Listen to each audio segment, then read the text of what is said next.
大家好，我叫向华，今年18岁，我是一名大学生。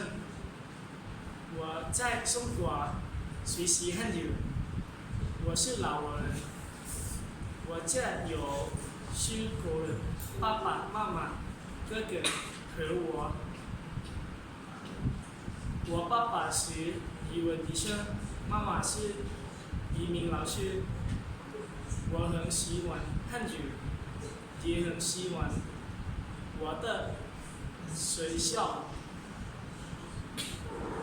我住在学生宿舍，我有很多中国朋友。校网是我最好的，我很高兴能在这里学习。